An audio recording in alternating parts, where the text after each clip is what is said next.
We're going to talk about 6 different tips that you can be looking for to avoid getting scammed when selling your house in Texas. If you're selling to a cash buyer or another buyer directly without representation, these are 6 things you can do to protect yourself in that transaction. Number 1, trust your gut. This should be the guideline of everything else we're going to talk about today. There's going to give you several tips to look at, but trust your gut. If it doesn't feel right, just don't do it. Ask somebody who at least knows someone who knows something about real estate, and they can give you some guidance. Number 2, look for an online presence. Do they have a good, clean, professional looking website? Do they have information on their website on how to get a hold of them, where they're based, what they're about, these kinds of things? Do they have Google reviews or other third-party reviews on sites like Yelp? Getting an online presence can help you get a basis of how long they've been around, when those Google reviews were put in, and what they may be like. Other things to look for is to see if they have an LLC that's registered in that Secretary of State. So in this example in Texas, look at the Texas Secretary of State's website and look up their LLC to see if it is in fact an official business or who it is that you're dealing with. Another one that you can look for is a local Chamber of Commerce. In this example, on this website, we have the Katy Chamber of Commerce logo on here. I can go into the Katy Chamber of Commerce and look up this company to see if they've actually been registered in that company. If they have, they had to pay their way to get into that Chamber of Commerce typically, and that's usually a good sign because scammers aren't out to go pay to be on another Chamber of Commerce, and they have to go through a verification process to be there. Tip number 3 is seek out professional help. You could seek out a realtor. I'm a realtor myself, and you can ask to see if they can help you in the transaction. If you're not wanting to pay the fees, then I would reach out to a lawyer and ask them. Typically, you can get a lawyer to review a contract that a buyer has given you and advise you on what to do. That might be like $300, $400. In the bigger picture here, that's really nothing when you're looking at the decision that you're about to make selling your home. So they can give you good advice, tell you what to do and what not to do. Number 4 is to look for red flags. Is the offer too good to be true? Does it seem like maybe the price is too high for what it's worth in the area? Then something might be up. Another red flag might be asking for your banking information or asking for information on a wire transfer to help you get that information.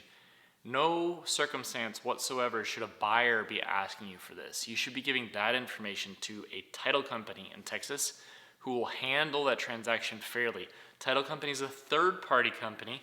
They should not be the same as the buyer. They should not have equity in that title company, and you should be able to verify that. So look up what title company they're going to be using. It should be written on the contract, and you should be able to look and search on Google, what is this title company? How long have they been around? You should be able to call them. All of them have a brick and mortar location in Texas, and you could look them up and figure out which title company they're using. That's the company that should be asking you for all your payment information. They're the ones going to make sure it's fair.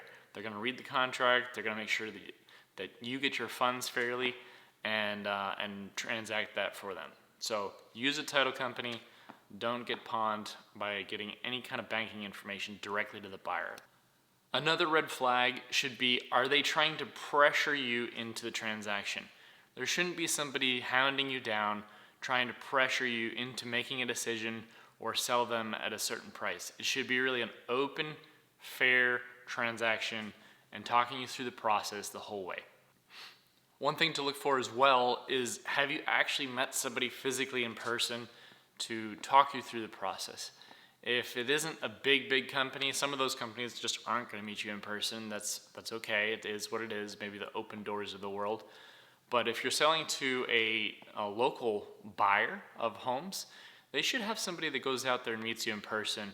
If they don't, and they're putting a lot of these other pressures on you, etc., maybe that's something to look out for and find another option. Tip number 5 is verify proof of funds.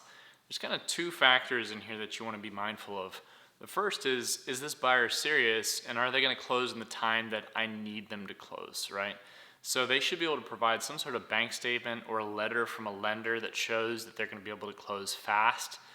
There's something called hard money. Essentially, they They will give investors cash to buy houses, and that can be acceptable, but they should have some sort of official document that shows, hey, they've got these funds, it's coming from this organization. You could probably call that organization and verify that that is in fact valid or up to date, and that should give you a level of certainty that they're going to actually transact and close. And the other thing to be mindful of here is sometimes when you get an offer from a buyer, they may actually be trying to then turn that contract around and sell that to another investor. Maybe they have an investor lined up that's actually going to pull through and close. Maybe they don't. But if they don't, that could change your timeline in which you close and transact. Something to be mindful of. That's called wholesaling. That's something that you can ask about is, will you be wholesaling my property or not? And what will that process look like?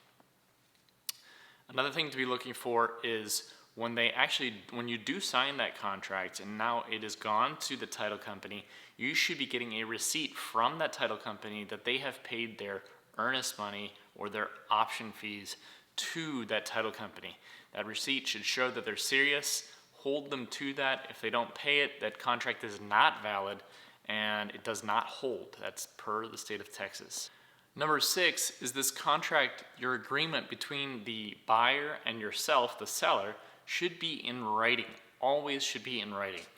I recommend that you use the TREC, which is the Texas Real Estate Commission documents. Those are public documents written to help make things fair for both the buyer and the seller. They can be located on this website, and I'm going to include the link below in the video. In there you can see all the standard contracts, terms and conditions. If you've never read one before, it can be a little bit confusing. Again, I would advise you to seek legal advice on this. But the nice thing about using a TREC document is that there's a lot of YouTube videos out there about different parts of this contract. So if you want to educate yourself a little bit about what this offer that was written to me means, that by using a TREC contract, you can Google and YouTube what paragraph X means, and there's usually a video that somebody made explaining that paragraph to you and helping make it clear. If the buyer is using a different contract besides TREC, again, I would urge you to seek legal advice before signing that. Remember, above all, trust your gut and use your sound wisdom when you're going through this process, reviewing what this buyer may be like and engaging with them.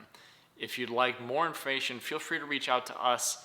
We're local home buyers here in Texas and based in the greater Houston area. We buy homes in Katy, Texas, and Houston, all the surrounding areas from Hempstead, Belleville, and out further west as well.